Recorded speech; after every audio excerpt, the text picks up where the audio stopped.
Waktu itu aja sisa utang kita aja 300 jutaan ya, sisa utang di bank. Belum lagi modal pribadi, ya kurang lebih hampir 500-an kali ya, 500 jutaan. Tutupnya bareng, karena keuangan kita udah nggak kuat, udah habis kan. Kita pertahanin juga percuma jadinya. Kalau menurut saya sih ya, usaha itu yang penting jangan terlalu nafsu ya. Utang itu kan ada utang baik, ada utang buruk ya. Utang yang baik itu kan kalau kita bisa ngelola, terutama buat usaha ya. Utang yang buruk itu kan buat konsumtif ya. Nah, buat utang yang baik buat usaha pun harus dengan pertimbangan yang mateng. Karena saya dulu kan pertimbangannya masih muda kali ya, jiwa muda. Ada yang nawarin tempat di sini, ayo, di sini, ayo, buka. Akhirnya nggak ke handle. Jadi bukannya tuh saya usaha maksa, padahal kita sendiri tuh belum siap sebenarnya. Cuman karena nafsu waktu itu, wah buka cabang ntar kelihatan orang keren gitu kan. Dulu tuh ada rasa itu dulu ya, dulu ada rasa itu. Ternyata ya jadi buah si malakama juga sih buat kita gitu.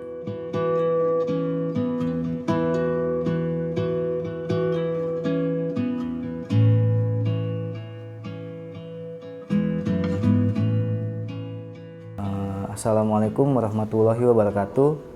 Perkenalkan, nama saya Andriansyah. Saya biasa dipanggil Indra. Usaha saya di bidang kuliner, lebih tepatnya bakso, dengan brand Bakso Kribo Bogor. Jadi dulu itu rambut saya tuh kribo banget, sampai nutupin muka. Nah, dia saya punya, waktu itu kan jualan bakso. Ada saudara saya, kenapa nggak dinamain Bakso Kribo aja? Nah, dari situ saya kasih nama Bakso Kribo. Karena rambut sih yang kribo sebenarnya, kalau bakso sih nggak kribo.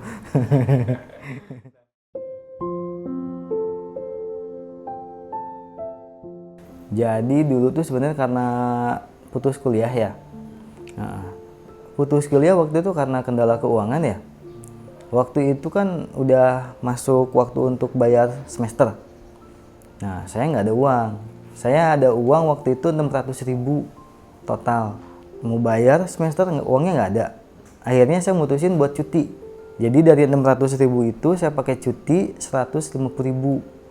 Nah, sisanya itu saya pakai buat modal usaha pertama kali. Saya kan dulu kuliah bayar sendiri juga ya. Saya nggak pakai biaya orang tua. Waktu itu hasil dari kerja di pabrik.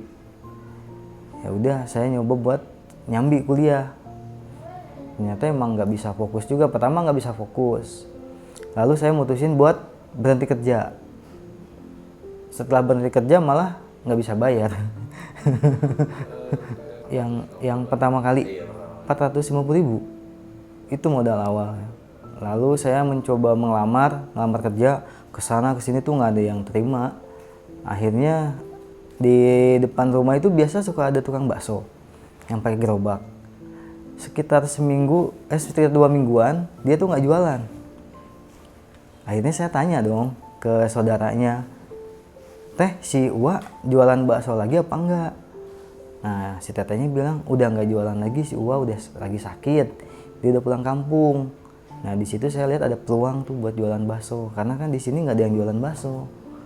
Dari situ saya punya ide, ya udah jualan bakso aja kayaknya deh gitu. Cuman karena waktu itu nggak bisa bikin bakso, akhirnya nekat ke pasar. Tanya-tanya ke tempat gilingan, alhamdulillah sih mereka pada welcome ya, pada ngasih tahu gitu. Takaran bumbu segini, cara nyetaknya. Akhirnya kita praktekin di rumah. Praktek di rumah, bentuknya tuh nggak ada yang bulat sama sekali. Ada yang lonjong, ada yang gepeng. Padahal pada penyok lah gitu bahasanya. Nah, tapi karena emang waktu itu kan modal seadanya ya. Gimana caranya tetap harus dijual. Akhirnya saya jual ke saudara-saudara dulu. Nah, alhamdulillah balik modal. Nah, dari situ kita puterin lagi uangnya.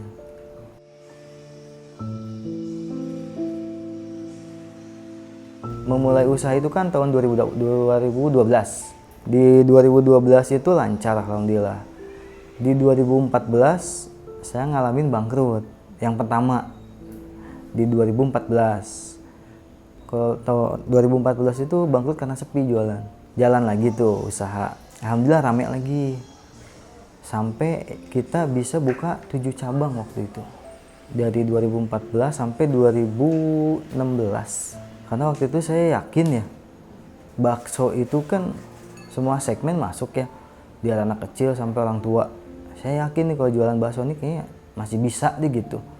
Nah, tapi setelah 7 cabang itu, kita ngalamin bangkrut lagi yang kedua, 2016. Nah, bangkrut yang kedua ini bukan karena sepi, karena karyawan. Karena karyawan pada mereka jadi kerjasama akhirnya kita bangkrut. Jadi karyawan itu, masing-masing karyawan itu kan ada 7 cabang ya.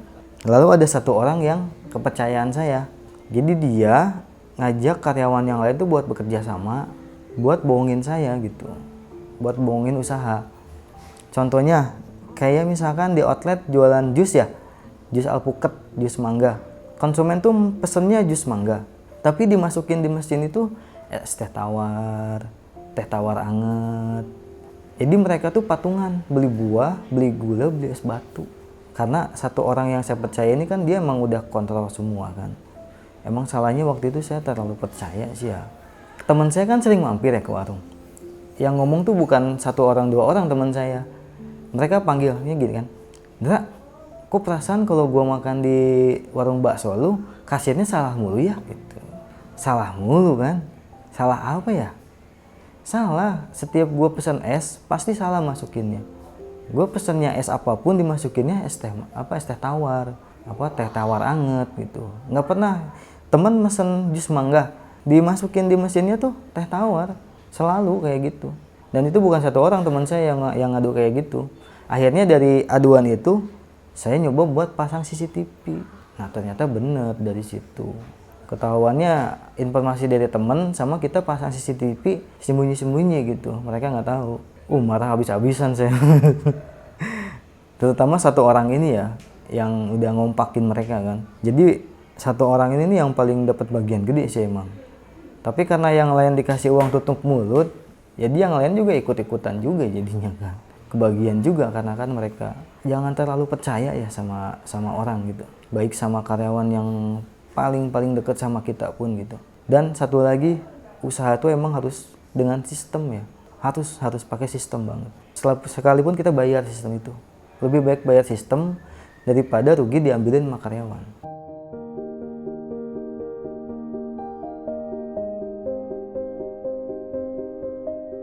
Dulu aja satu outlet itu sewanya kan ada yang 30 juta, ada yang 50, ada yang 60 juta. Itu modalnya kan kita dari bank semua. Emang salahnya saya terlalu berani main bank sih waktu itu. Nah waktu itu saya nggak bisa bayar ya. Akhirnya kan kita dikejar-kejar ya sama debt collector. Karena kan usaha udah bangkrut ya, saya ngojek mas. Ojek online saya selama 2 tahun kurang lebih. 2018 sampai 2019an lah. Sampai 2020 awal, saya tuh ngojek. Saya nggak mau sama sekali jualan bakso. Saya ngelihat mangkok bakso, ngelihat panci udah gimana gitu rasanya. Bener-bener nggak mau. Pastinya enggak ya. Ojek online paling berapa sih ya penghasilannya? Saya waktu itu paling sehari dapat paling gede itu 180.000. Itu tuh dari subuh sampai malam saya ngojekan. Saya waktu itu minta keringanan karena emang udah nggak sanggup bayar. Seminggu itu saya bayar 200.000. Jadi sebulan tuh 800.000. Kadang seminggu saya cuma bayar mentok-mentoknya tuh 50.000.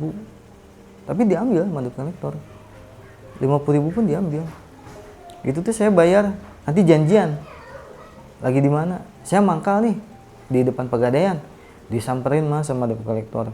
Saya mangkal nih di depan BTM, disamperin. Saya mangkal di mana pun disamperin sama dia. Awalnya sih agak stres ya. Tapi lama-lama ya paling ngomongin orang doang kan. Resikonya diomongin orang doang paling kan.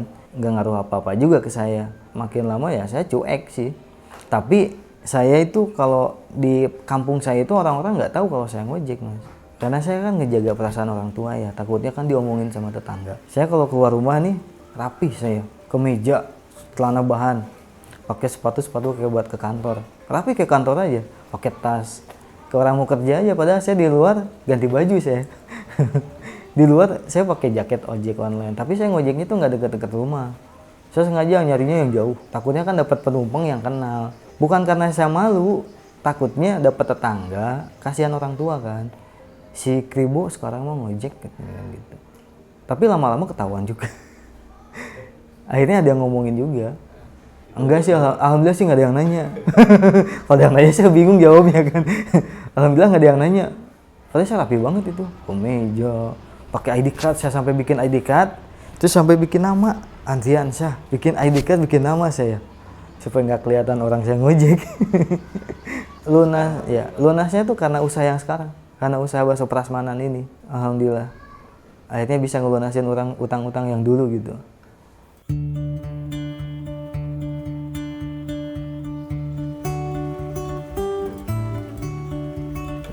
Itu tuh karena istri ya setelah saya nikah.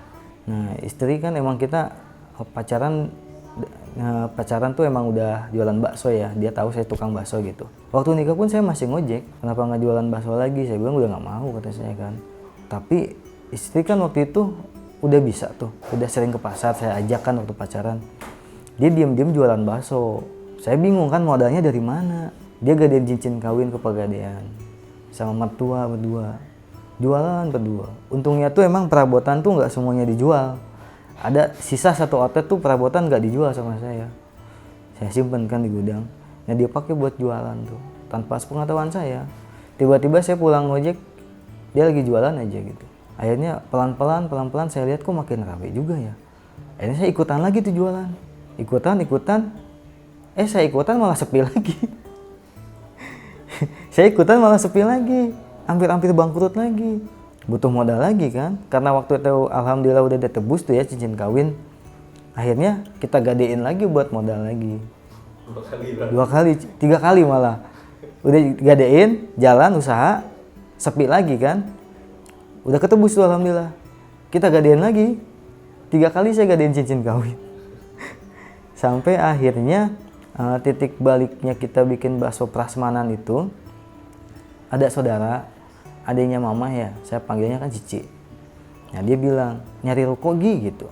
Nyari ruko, ntar gue modalin. Saya kan bilang, ntar dimodalin gak bisa balikin kata saya kan. Gak usah balikin, gue kasih katanya gitu. Tapi saya mikir lagi, kalau sewa ruko tuh pasti resikonya kan gede ya. Kalau usaha sepi otomatis uang sewa kan hilang.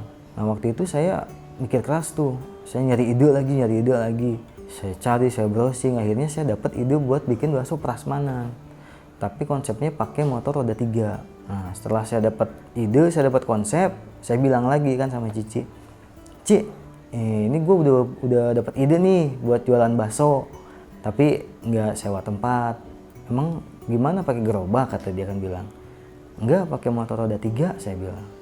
Ya udah, modalnya berapa? Saya cari motornya dulu tuh. Motornya itu waktu itu 15.500.000. Bilang kan 15.500.000. Dikasih langsung kan cash.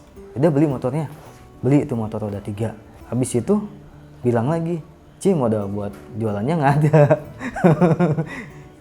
Buat modal jualannya nggak ada. Berapa modal jualan? Ya 5 jutaan. Dikasih lagi tanpa basa-basi gitu dia. Nanti gue balikinnya gimana? Gue usah balikin. Gue ngasih. Nah, dari situ sampai sekarang alhamdulillah. Niat awalnya tuh gitu. Kita pakai motor supaya di sini sepi pindah ke sini. Di sini sepi pindah ke sini. Udah prakteknya mah nggak bisa jualan. Nggak bisa jalan. Jalan dikit aja kuahnya udah begini-begini. Tumpah lagi. Ya ini gimana? Kalau di sini sepi gimana jualannya? Diam di tempat malah sampai kempes bannya. Waktu itu di roda 3 itu kita alhamdulillah ya. Karena konsep prasmanan di Bogor itu kita yang pertama ya. Jadi antusias konsumen tuh bagus banget. Rame banget. Lama-lama rame.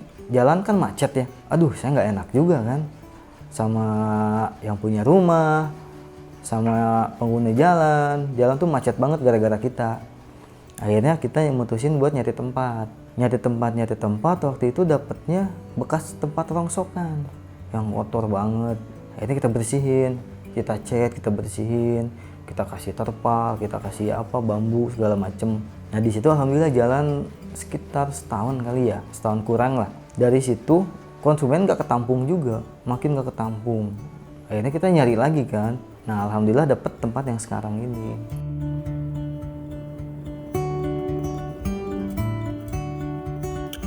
Pandemi justru kita lagi naik-naiknya mas. Bingung saya juga. Orang tuh kan usaha pandemi lagi turun-turunnya. Kita lagi naik-naikin. Nah kalau di kita itu baksonya tuh ada macem-macem ya. harganya itu murah, 2000-an. Nah, untuk variannya itu ada bakso daging, bakso urat, jamur, mercon, bakso isi keju, bakso tahu, bakso telur puyuh. Lalu ada satu lagi nih yang paling baru, ada bakso tumpeng, isinya tuh daging cincang tapi pedas. Nah, yang jadi ciri khas kita itu ada kuahnya tuh kita ada dua. Ada kuah taichan sama kuah original.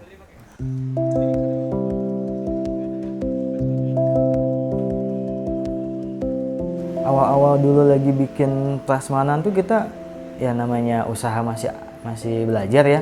Kita nggak mikirin tuh HPP tuh. Yang penting kita ngejual murah, laku aja. Nggak tahu untungnya berapa. Lagi awal pertama sih kita resep dibikinin sama penggilingan pasar ya. Kita ngikutin. Tapi kok dipikir-pikir nih modalnya gede banget kan. Akhirnya kita trial terus kan. Kita nyoba lagi resep. Ini tuh resep yang sekarang itu resep kelima saya. Udah ganti 5 resep. Karena kan kita ngejar HPP-nya ya. Ngejar harga jual sama. Jadi untuk harga jual 2000 kan kita otomatis HPP-nya kan harus di bawah itu.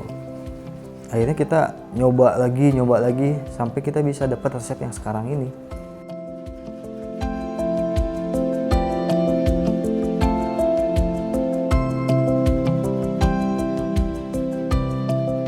Ya alhamdulillah lah ya. Yang kayak dulu tuh cita-cita pengen punya mesin bakso sendiri, kan harganya lumayan ya. Kita udah bisa punya.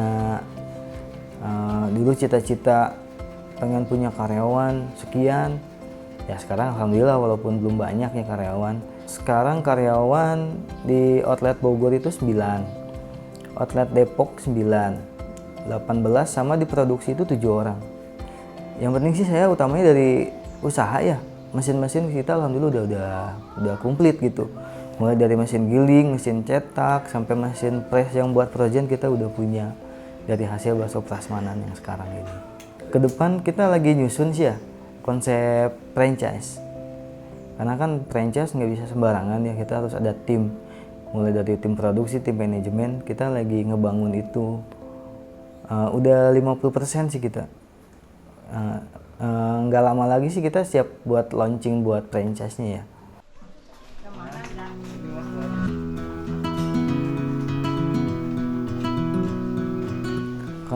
Kalau buat usaha sih kita yang penting tekun ya, tekun dan fokus. Dulu tuh kita pertama emang nggak pakai sistem ya, dan sekarang jauh lebih hati-hati.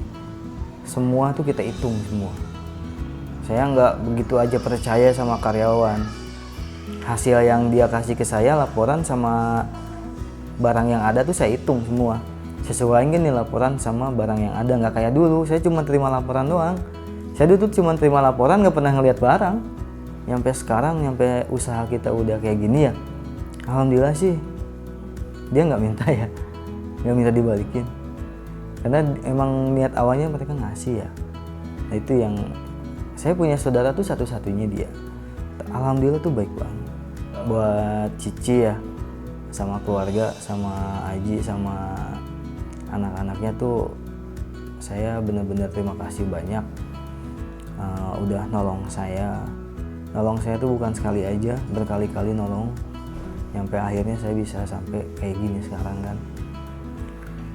Kalau nggak ada pertolongan dari dia mungkin saya nggak bisa kayak gini sekarang ini. Intinya saya benar-benar terima kasih banyak. Cici sama keluarga itu benar-benar berjasa buat hidup saya.